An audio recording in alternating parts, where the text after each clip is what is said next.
हमारे श्रेष्ठ और अनेकों वर्षों से अपना जीवन अध्यापन कार्य में लगाकर और आरोग्य पीठ के संरक्षक के रूप में ठीक दिशा की ओर कार्य कैसे हो, एक लंबा अनुभव लेकर हमें मार्गदर्शन जो दे रहे हैं हमारे बीच में गोविंद जी, मैं उनके चरणों में नमन करता हूँ, प्रणाम करता हूँ। और आज के इस युग में बिना दवा, बिना मशीन के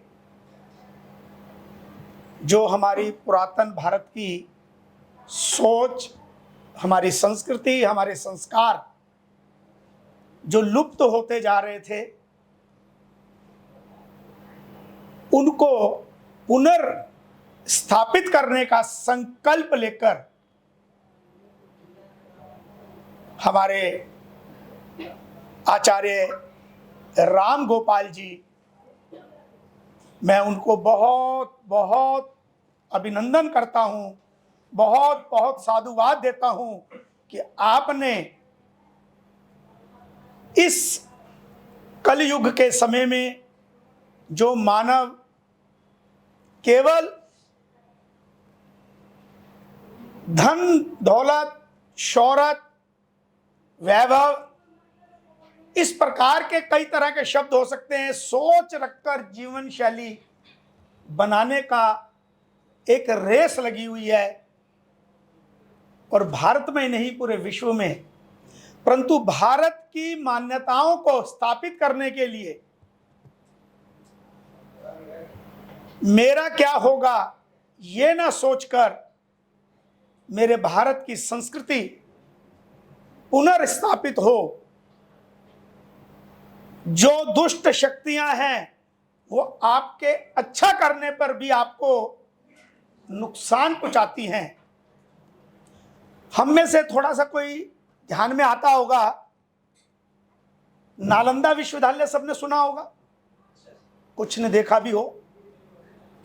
नालंदा विश्वविद्यालय को किसने नष्ट करा था, उसका नाम ध्यान में आता है किसी के? हाँ, जोरदार ताली बजा दो बहन जी के लिए, बहुत बढ़िया। इस बहाने हम एक तरफा नहीं रहना, हमें एक दूसरे से जोड़ना है और उसमें से कुछ ग्रहण भी करना है। खिलजी का नाम लिया, खिलजी ने नालंदा विश्वविद्यालय किस लिए जलाया, किस लिए उसको नष्ट कर दिया, यह घटना किसी के ध्यान हो तो केवल हाथ खड़ा कर देना, जानकारी नहीं, कोई बात आपके ध्यान। तो वो हमारे आरोग्य पीठ से कनेक्टेड है, यह घटना ध्यान है जिन्होंने हाथ खड़ा करा। कैसे आरोग्य पीठ से हमारे कनेक्ट है? खिलजी को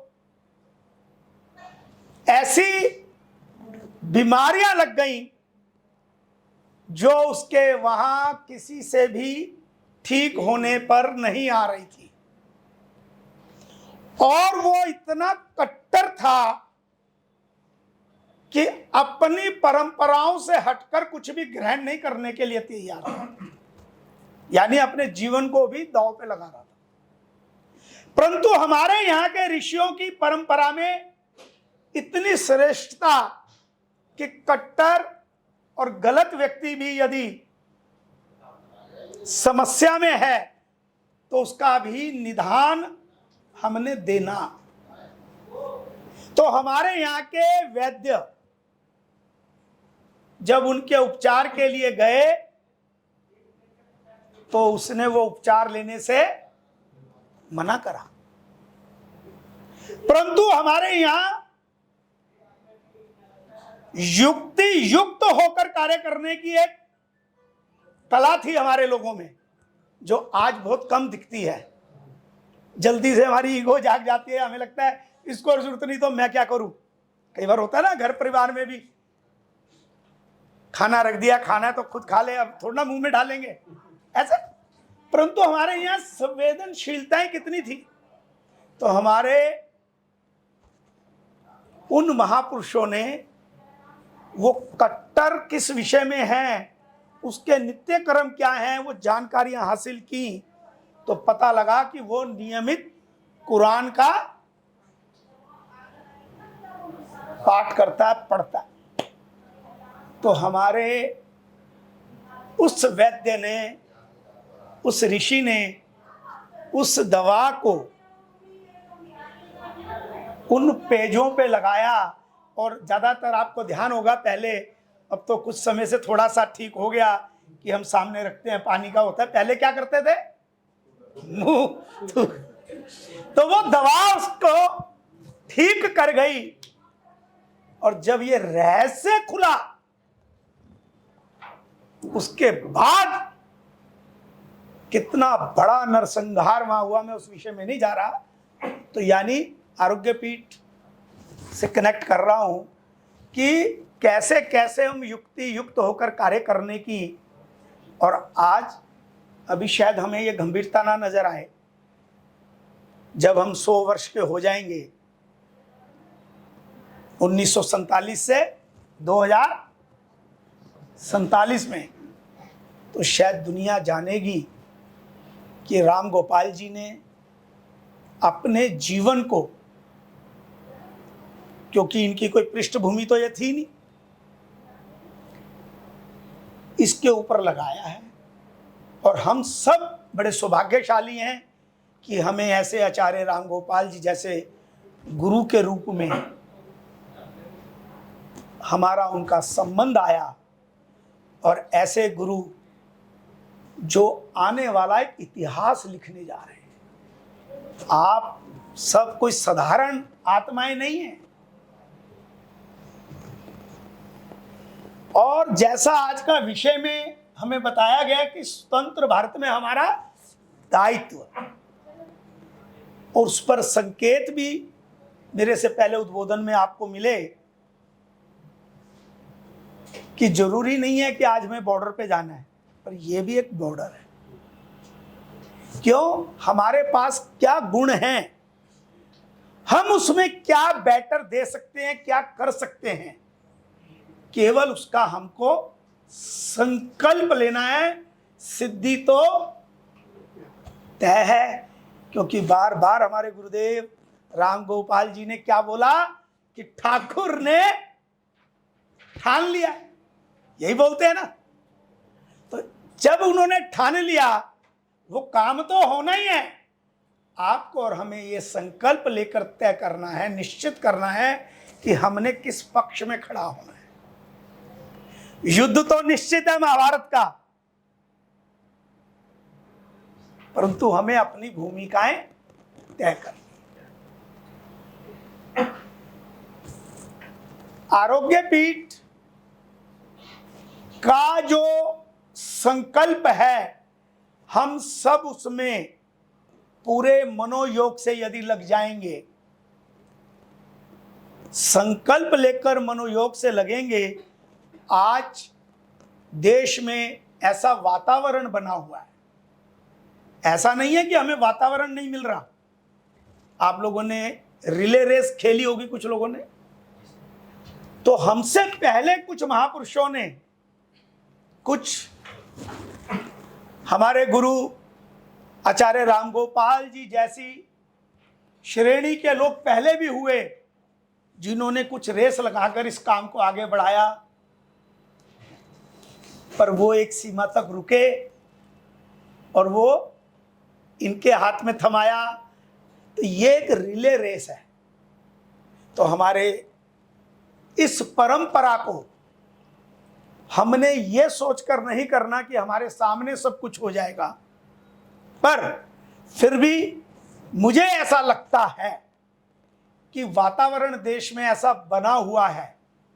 अगर आप में से किसी ने कभी हाथी कमीशन नाम की पार्लियामेंट की रिपोर्ट पढ़ी या सुनी कभी, तो कभी गूगल पे सर्च करना उसके बारे में। तो बहुत पहले, मुझे ध्यान है, मैं पार्लियामेंट एनेक्स में बैठा था, 95 या 96 की बात होगी। तो मेरे हाथ में वो दस्तावेज कुछ लगे, तो भारत के अंदर मुश्किल से 380 दवाओं की आवश्यकताएं जिस प्रकार की बीमारियां तो वही तो चाहिए ना।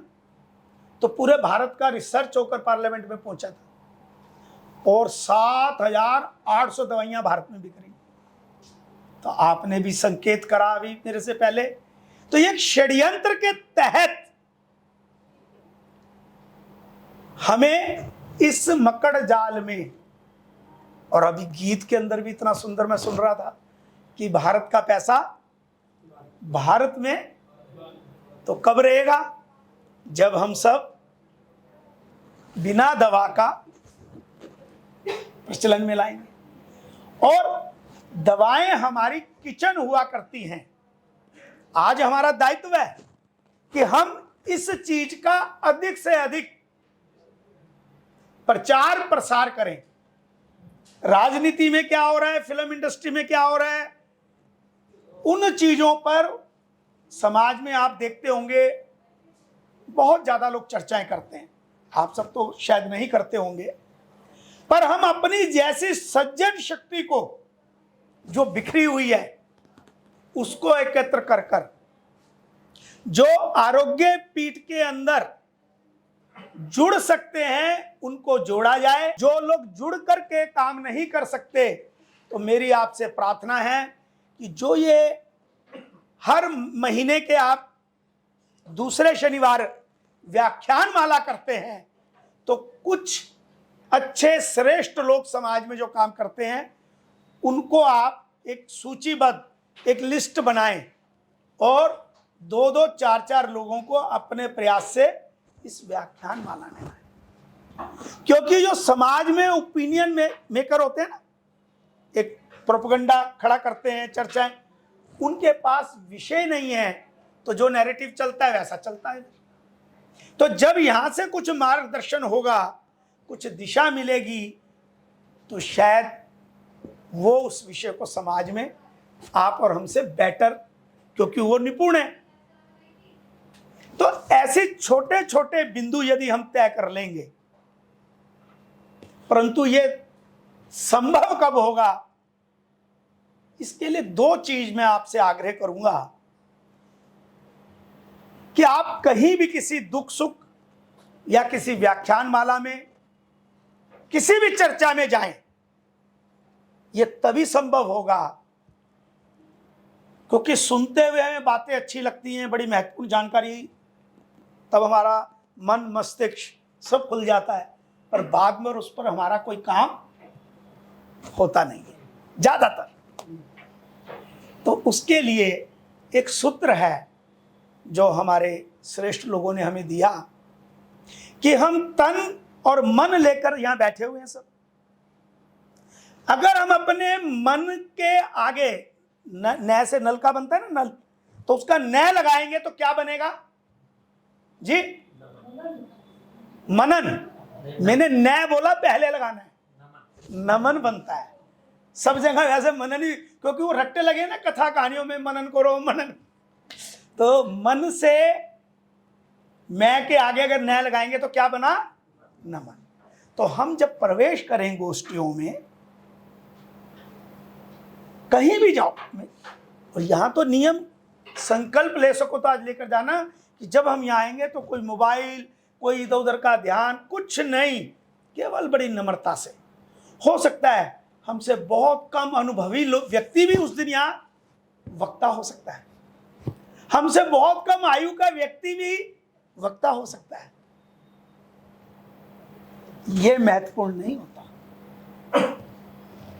कब मां सरस्वती, वेद माताएं कब कहां किस रूप में प्रकट होंगी, क्यों? ये ठाकुर जी ने ठाना हुआ है किसके द्वारा कितना क्या कार्य होना है। तो नमन होकर सुनना और उसको कॉपी पेन पैड कुछ लेकर के ही बैठना चाहिए, और जो शब्द या जो घटना आपको ध्यान अच्छी लगे उसको लिख लेना चाहिए। हो सकता है मेरे पास उसकी आधी अधूरी जानकारी थी, आपने लिख लिया तो आप उसको और बढ़िया तरीके से मेरा भी ज्ञान बढ़ा देंगे, ये मुझे भी तो लाभ होगा ना। इसलिए नमन होकर सुनना।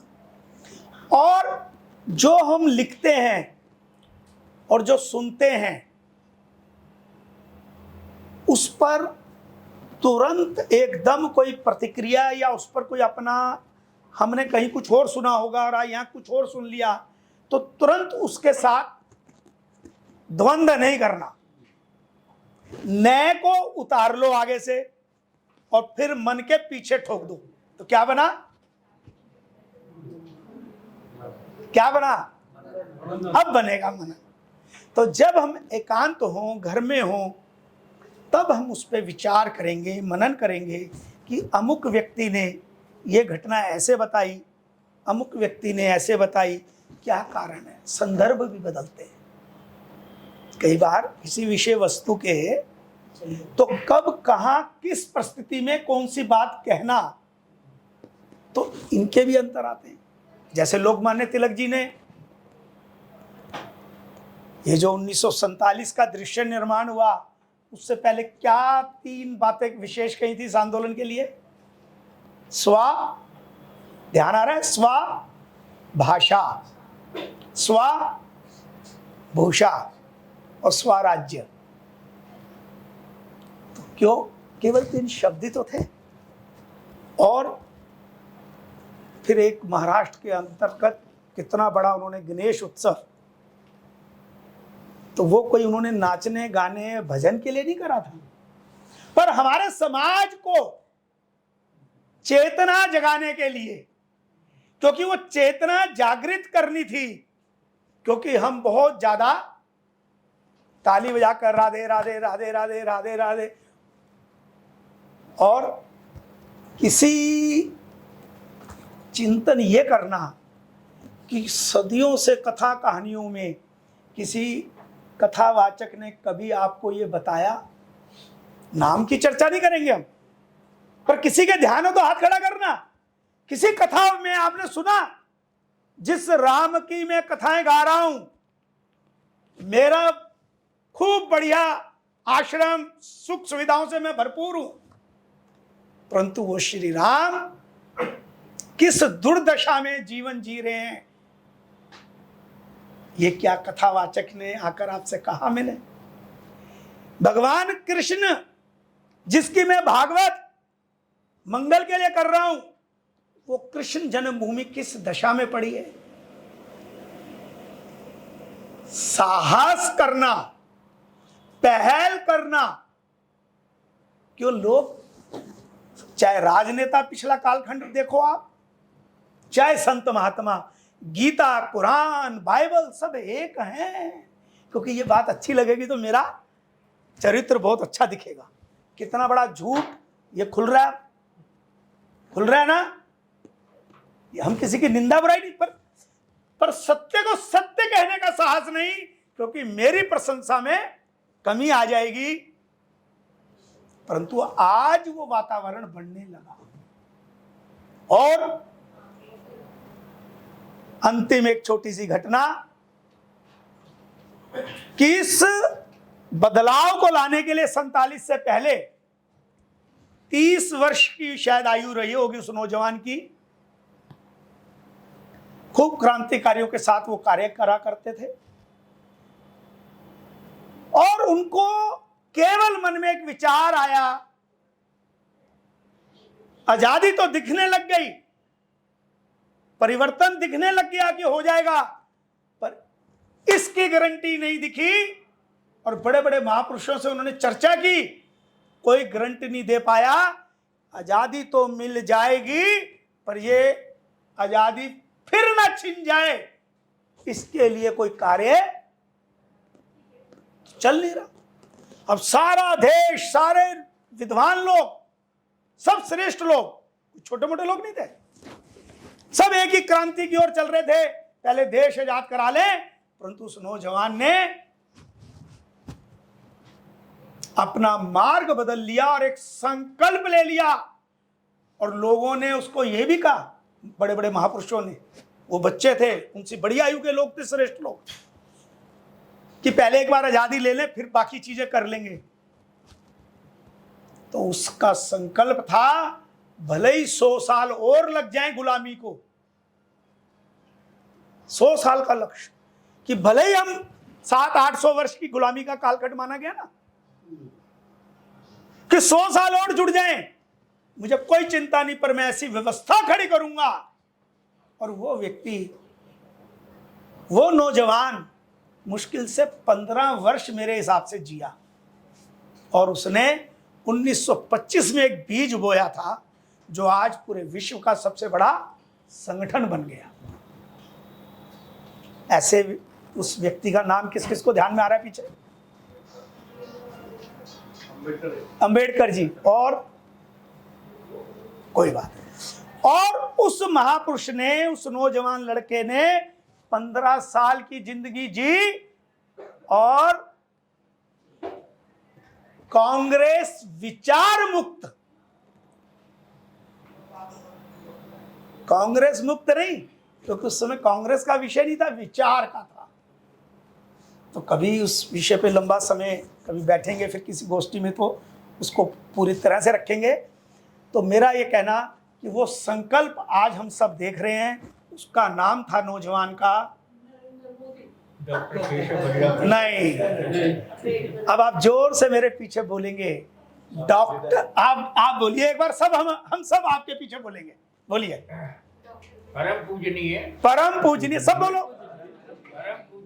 परम पूजनीय डॉक्टर केशव राव बलीराम हेडगेवार।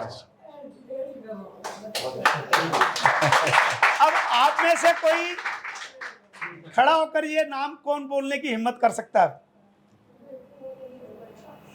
गलत बोलो, चाहे आधा बोलोगे, थोड़ा बोलोगे, हिम्मत शब्द का इसलिए मैंने, आप कर सकते हैं। और इधर चलिए, इतना याद कर लो आज, जो लिख सकते हैं तो लिख लो, डॉक्टर हेडगेवार। क्या बोलेंगे? क्या बोलेंगे? क्या बोलेंगे? तो इतना ही अपने अंदर धारण कर लो कि उन्होंने अपना 1925 में हमें पैदा करा था, हमारे संगठन को जिससे हम जुड़े, और वो 2025 में पूरे 100 वर्ष होने वाले हैं।